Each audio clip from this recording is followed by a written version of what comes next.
তো আজকে আমার হাতে এত বড় গুপ্তধন এবং আমরা কোথায় নিয়ে যাচ্ছি এসে দেখি যে পুরো কলকাতাটা বুড়ে গেল। তোমরা হয়তো আমার ভিডিও দেখেছো যে বেশ কদিন আগে আমার একটা খালাতো বোনের বিয়ে হয়েছিল। আমি এক সপ্তাহের জন্য খালাতো বোনের বিয়েতে এসেছি। আমাদের গ্রামের নিয়ম আলাদা আর কলকাতার নিয়ম সম্পূর্ণ আলাদা। গ্রামে বিয়ের পরের দিন হয় বউ, কলকাতায় কিন্তু এক সপ্তাহ পরে হয়।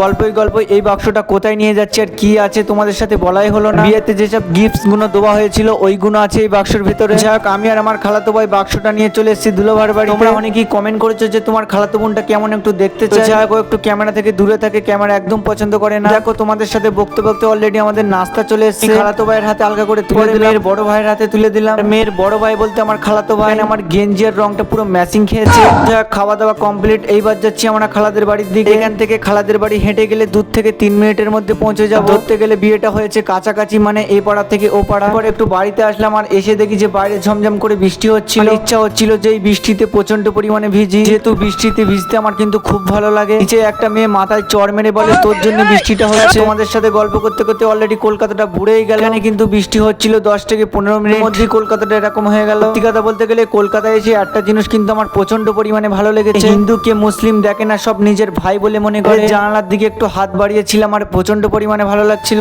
ভাবলাম যে একটু নিচে গিয়ে দেখি কেমন কি অবস্থা, যেহেতু অবস্থা দেখি ব্যবস্থাটা নিতে হবে। এরপরে ভাবলাম যে একটু গুটি গুটি পায়ে একটু ম্যারেজ হলের দিকে গিয়ে দেখি। এখানে এসে দেখি যে ম্যারেজ হলটা এত সুন্দর লাগছিল না যে বলে বোঝানো যাবে। ম্যারেজ হল বলতে গেলে যেখানে বিয়ে হয়েছিল ওর নাম হচ্ছে ম্যারেজ হল। আজকের ভিডিওটা এই অবধি, দেখা হবে কোনো নেক্সট ব্লগে।